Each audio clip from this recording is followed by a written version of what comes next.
If your MSI Trident gaming desktop turns on but stays on a blank screen, this guide will help. We will repair startup problems, restore Windows files, and troubleshoot common boot failures. A lot of errors pertain to this problem, and we're going to go ahead and jump into what should hopefully be a pretty straightforward process, guys. And we're going to go ahead and jump right into it. First thing I'd recommend doing would be to actually go ahead and boot to the troubleshooting utility on Windows 11. So if you do a hard power off 3 times in a row, Windows should automatically attempt to launch the startup repair utility. And if it doesn't find anything, it will give you the option to select advanced settings, in which case it will take you to a screen that looks like this. Now, if it does not take you to a screen that looks like this, or you're unable to get to that, you can also download the Windows 10 Media Creation Utility, or Windows 11. They probably will make a creation utility for Windows 11 at some point. And it doesn't really matter, you can actually run the Windows 10 utility on Windows 11 as far as I'm aware. And you should be able to run the troubleshooting utilities built in within it. So you just would go ahead and download it to an ISO file and then burn it to a DVD or USB. It'd have to be about 4 gigabytes or more. It couldn't be a small USB flash drive, and it couldn't be a CD. It'd have to be a DVD. And then you boot your computer from it. So depending on the computer manufacturer, you'd have to tap a different key on your keyboard in order to launch that menu, in order to select what boot drive you want to go off of. So it could be anything between the escape key, F2, F8, F12, for example, and those are the function keys on the top of your keyboard. So you may have to just do a little bit of trial and error. Shouldn't take you more than a couple minutes. Googling it would probably be best before you even begin. But anyway, we're ready to go ahead and jump right into it. So we're on the choose an option page. So these will look very similar whether you're booting from it directly within Windows itself, or if you're plugged in a USB flash drive with the media creation utility installed and you selected the recovery option. So when you are setting up your Windows 11 installation or Windows 10, depending on the drive you're using, there should be an option to repair your computer in the bottom left corner of the dialog window, one of the first screens that comes up. You go ahead and select that, and then it would take you to a troubleshooting screen like you see here. And you want to go ahead and select troubleshoot, reset your PC, or see advanced options. And then there are going to be a whole bunch of options in here that we're going to explore in today's video. The first one, we're going to actually go underneath advanced options and then select startup repair, fix problems that keep Windows from loading. So go ahead and select that first.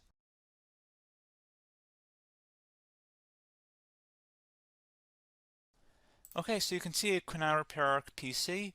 That was our first option we could try.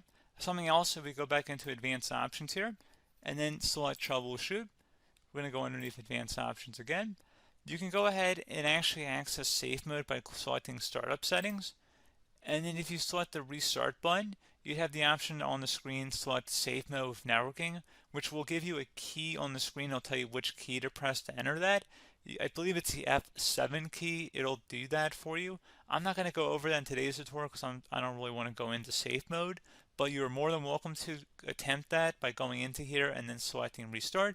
Again, it'll launch another screen. It'll say what key do you want to press, and it'll give you like 7 or 8 different options, and you want to select safe mode with networking.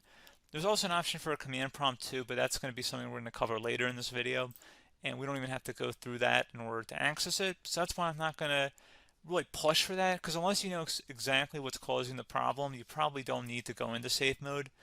Unless you're trying to recover files, in which case then you definitely can go into safe mode, but we're trying to actually recover our computer here. So I hope that makes sense.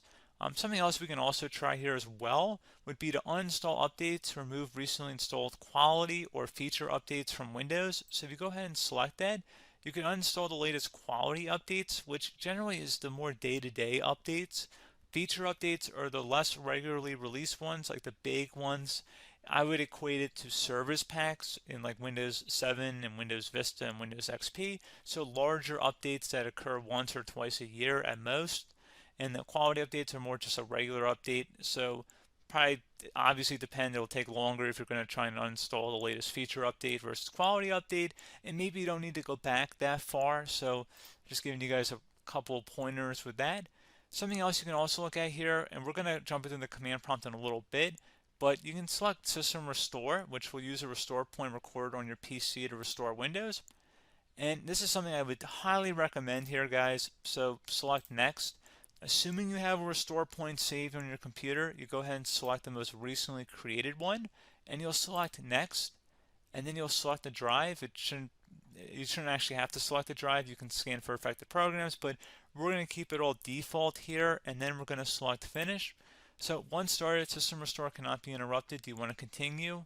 I think we're going to select yes. I don't think we have anything better to do on our computer right now, so just give it a moment here to initialize. It will take a couple minutes to run, obviously depending on how large your hard drive is and how much is saved on the system restore point. So just give it a couple minutes here.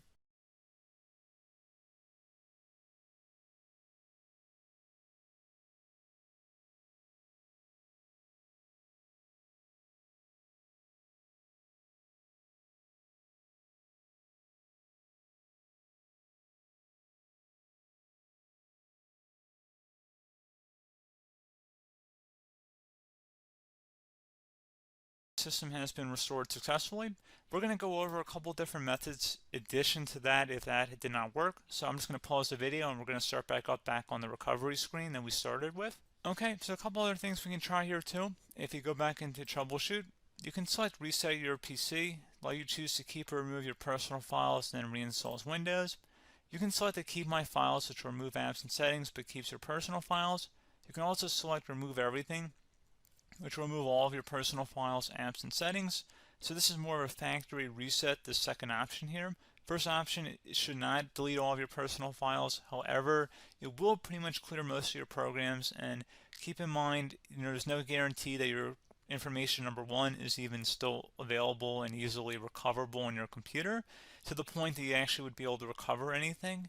And the second point is that there's always a chance that it won't actually recover and it will just do a factory reset anyway. So there's no guarantee that actually would keep your files anyway. So I would recommend trying to get a recovery tool and backing that up first before selecting it anyway. But again, those are a couple different options. And then something else you can try here if you go back to the choose an option. Another option, if you go underneath choose an option and select troubleshoot, advanced options, and now select where it says command prompt. Okay, so the first thing we should do is type our main hard drive here. In most cases, it should be the C drive. So you just do a C colon and then hit enter on your keyboard. So once you're underneath the C drive, we're going to type in dir and then hit enter on your keyboard.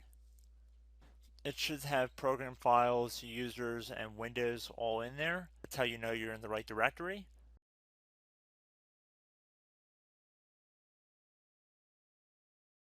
In some cases, it might be the D drive as well, so just keep that in mind.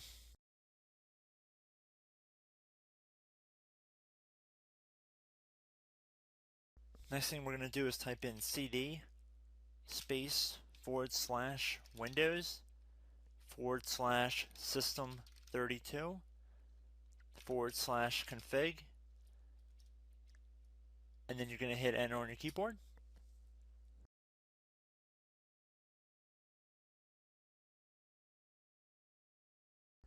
So now you're going to type md space backup. If you've seen other tutorials, it might also say to put down md backup. That's because the backup name is pretty common when you want to back something up. So you can name this whatever you want, doesn't have to be backup. So if you've already made a backup folder in the past, you could do backup 1, for example. So once you're done setting the name you want the backup to be called, hit enter on your keyboard again.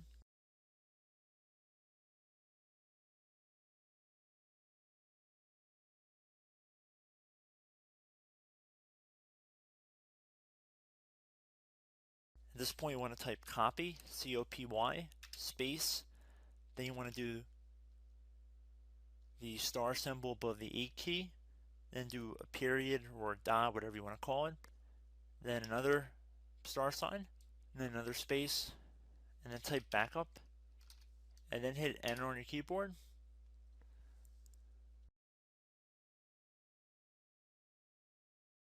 Now you want to type cd reg back, R-E-G-B-A-C-K,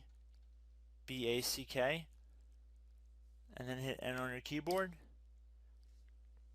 So now that we are under the reg back, so now you want to type dir again, and then hit enter.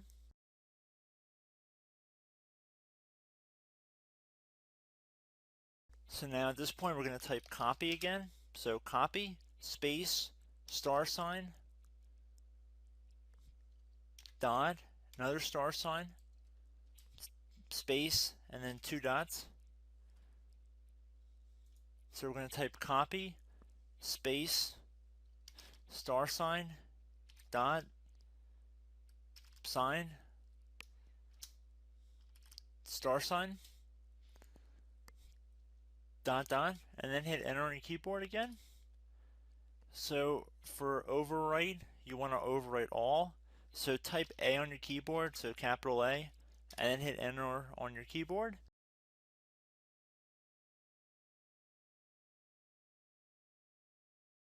So at this point you should be good to go. You can close out of the command prompt window, and if you accidentally continue to Windows 10 you should be all set. So I hope one of these 3 or 4 different methods we went through in this tutorial helped you guys out. Again, I'm not sure if you guys heard me earlier, but try to go back into your safe mode if possible and uninstall any programs you know might be conflicting with the Windows startup if you can get into safe mode. So just keep that in mind. Something very simple like that could be blocking up everything. So again, I hope this tutorial helped you guys out, and I will catch you in the next tutorial. Goodbye.